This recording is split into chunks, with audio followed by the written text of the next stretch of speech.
사랑하는 우리 아이를 위한 행복 육아. 안녕하세요. 백인의 아빠담과 함께하는 육아 참견 사회성 분야 멘토를 맡은 이영애입니다. 반갑습니다.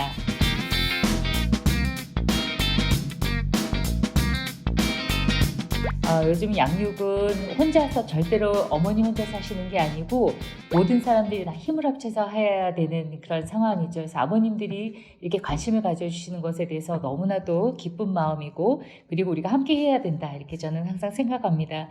사회성이라고 하는 이 종합 예술이 잘 발휘를 하기 위해서는 일단 아이가 자기 감정을 잘 알아야 되고, 다른 사람의 감정도 잘 알아차려야 되고, 다른 사람이 무엇을 생각하는지 마음도 잘 알아차려야 되고, 그리고 그걸 자기가 말로 표현할 수 있어야 되고, 도덕성도 발달해야 됩니다.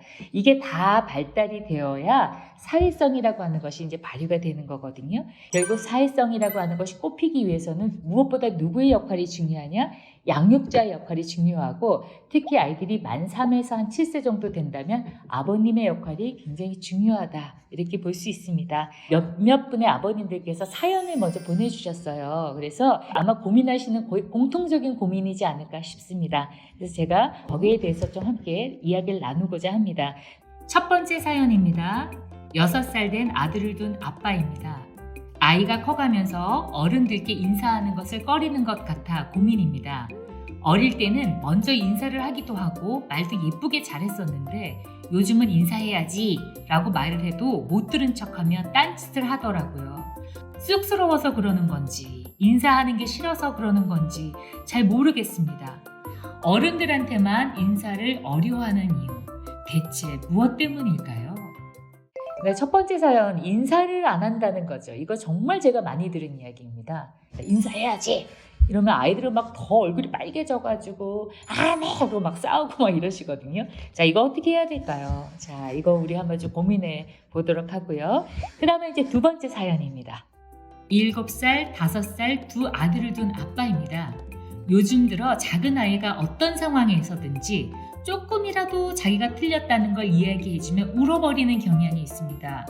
잘못한 게 아니라 틀려서 다음엔 제대로 하도록 고쳐주려고 하는 건데 울어버리니 난감할 때가 있더라고요. 어떻게 해야 아이가 울지 않고 자신의 실수를 받아들일까요? 저도 굉장히 이거 많이 접했던 사연인데요. 이거 왜 이럴까요? 아이가 왜 이렇게 못하는 걸 견뎌내지 못할까요? 이럴 때 아버지는 어떻게 도와주셔야 될까요? 네, 이거 우리가 한번 같이 고민해 보도록 하겠습니다. 세 번째 사연입니다.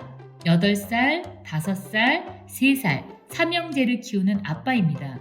그런데 유독 둘째 아들, 다른 형제와 달리 부끄러움이 많은 것처럼 보이는데 단순한 부끄러움인지 사회성 문제 때문인지 잘 모르겠습니다. 유치원에서는 친구들 앞에서 노래도 못 부르고요. 저희 식구가 야외에 놀러가 한 사람씩 돌아가며 어떤 주제에 대해서 이야기할 때도 혼자만 고개를 푹 숙이고 있거나, 축구교실이나 또래들과 있을 때 이름을 불러서 공을 차보자고 하면 쭈뼛쭈뼛 망설이다가 결국 울어버리곤 합니다. 어릴 때 제가 무섭게 야단을 치고 했었는데 그것 때문에 주눅이 들어 내성적으로 변한 것일까요? 해결법 좀 알려주세요.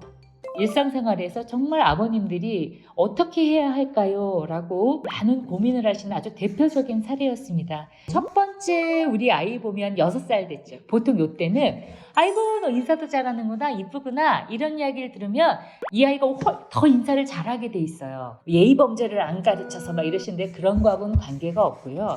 가장 먼저 고려하셔야 되는 건 아이의 기질입니다.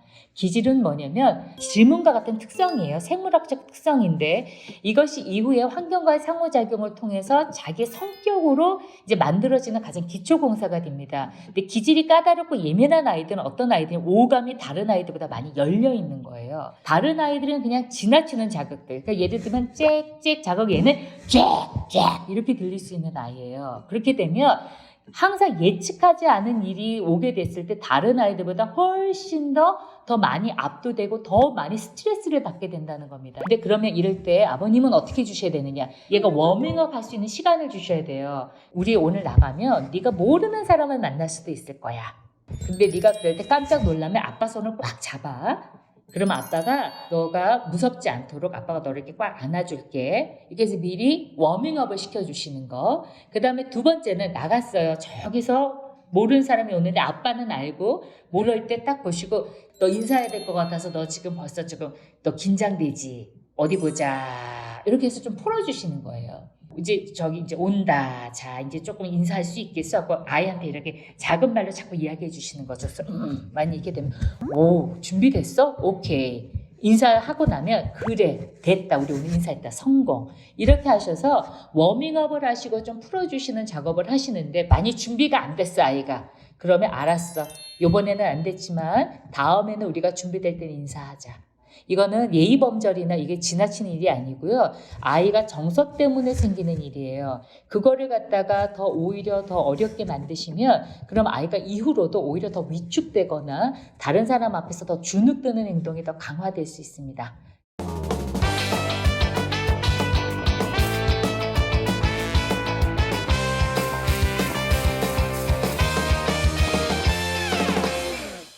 두 번째 사연, 승부욕이 강해서 질 때마다 우는 아이였는데요. 만 3세에서 만 5세 때까지 아이들은 인생에 있어서 경쟁이라고 하는 걸 경험하게 돼요. 이 불편한 심리를 해결하기 위해서 이때 아이가 무엇을 추구하냐면 내가 아빠보다 더 잘해야 돼요. 난 엄마보다 더 잘해야 돼요. 그래서 이때 이게 좀 더 강화되는 아이들은 엘리베이터도 자기가 먼저 눌러야 해요. 그리고 스쿨버스나 이게 유치원 버스 있잖아요. 자기가 무조건 먼저 타야 합니다. 그래서 이때는 아이들이 경험을 통해서 사고합니다. 우와, 박수를 쳐줬을 때 난 사랑받는다라고 아이가 생각을 하게 된다면 이렇게 된다면 아이는 박수가 없었을 때 나 사랑 못 받네? 1등 아닌 것도 불안해 죽겠는데 사랑까지 못 받네? 와, 나 큰일 났다. 그래서 지면 견뎌낼 수가 없는 겁니다. 그래서 이럴 때 훨씬 더 우는 행동이 좀 많아집니다. 유능감이라는 게 되게 중요해요. 유능감은 뭐냐면 I can do it. 이거 내가 해냈네. 이거 되게 중요하거든요. 지금부터 뭘 하셔야 되냐면 일주일에 하나만 딱 목표를 정하시는 거예요. 일주일에 양말 혼자 신게 하겠다. 그러면 그럴 때마다 칭찬이 아니고 격려하시는 거예요. 어떻게 하시면 오늘은 네가 양말을 이렇게 해서 이렇게 똑바로 신었네. 애썼어. 그러니까 뭐냐면 과정에 초점을 맞춰서 자꾸 아이를 그 행동에 대해서 격려해 주시는 겁니다. 이럴 때 짱 잘했어. 역시 내 아들이야. 역시 멋있어. 이런 거는 30%만. 이 70%는 오늘은 이게 삐뚤어지지 않게 네가 이렇게 신으려고 하네. 오늘은 네가 무슨 색깔 양말을 신을지 네가 한번 생각해 보고 있는 거야. 그래서 이거 네가 골랐어? 애썼는데? 요 정도의 것들을 자꾸 해주시면 아이가 어떻게 되냐면 나는 잘해서 박수 받는 아이가 아니고 나는 노력하는 아이고 생각하는 아이고 내가 선택할 수 있는 아이구나 라고 하는 자신에 대한 새로운 상이 생기게 돼요. 과정에 초점을 둔 격려를 많이 하셔라. 이거는 제가 정말 별표 5개로 꼭 강조해드리고 싶은 그런 내용입니다.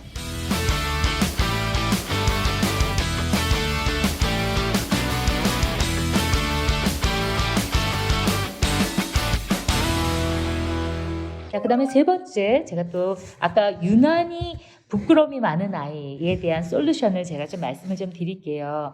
아버님들이 속을 닳게 하는 게요. 축구 교실 보냈더니 공도 못 차, 막 울어. 태권도 보내시잖아요. 그러면 아이가 이걸 안 하는 거예요.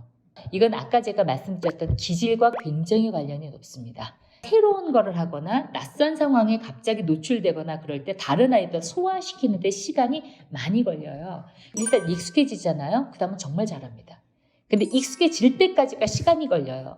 그래서 이거는 아이가 능력이 없어서가 아니에요. 다른 아이들에 비해 자극에 너무 많이 열려 있는 거예요. 그래서 사실 이런 아이들이 영민한 아이들이 좀 많아요. 좀 영민하다는 말씀을 좀 해드리면 그래도 좀 믿음의 마음이 생겨서 좀 기다려주시더라고요. 기다려주시면 나중에 이 문제는 아이가 해결해 나갈 수 있습니다. 평상시에 집에서 아이가 자기 주장을 할 때 이거 네 생각이란 말이야. 그러니까 네가 이런 거 중에 이건 네가 결정했단 말이지. 그래서 아이를 주어로 하여서 아이가 어떤 이야기를 할 때 거기에 조금 포인트를 두고 이야기를 해주시면 아이가 다른 사람 앞에서 이야기를 할 때 조금 덜 부끄러워할 수 있게 돼요. 그리고 축구 교실이나 이런 거 특히 감각이 좀 예민하고 조금 불균형이 있는 아이들이 축구나 이런 운동이나 이런 거를 아이들이 좀 싫어하거나 놀이터 갔을 때 그네 시소 미끄럼틀 이런 거 탈 때요. 이렇게 하다가 아이들 무섭다고 안 하고 그러거든요. 그러면 아버님들은 남자애들이 이런 거가 뭐가 무서워 하고 막 하시는데 절대로 안 되고요. 딱 스탑. 내가 싫다고 그럴 때 여기까지 딱 그만둬줬을 때 내가 이렇게 편안하구나. 이게 뭐예요? 조절을 배우게 됩니다. 그 다음에 조금 아빠가 아까보다 더 세게 할 건데 한번 견뎌볼래? 해볼 수 있겠어. 근데 네가 좀 무섭다면 다시 말해. 그래서 자꾸 이거 약간 수위 조절을 해주시는 거예요. 이게 뭐냐면 아이를 존중해 주시는 태도거든요. 이거는 사회성의 최고봉입니다. 정서로 이런 작업을 아이가 자꾸 물어보고 거기에 맞춰주고 하는 작업을 하게 된다면 이 아이가 밖에 나가서 다른 사람을 이렇게 존중하고 다른 사람의 이야기를 들어줄 수 있죠. 이거 아버님이 주실 수 있는 가장 최상의 선물이 아닌가 그렇게 생각을 합니다.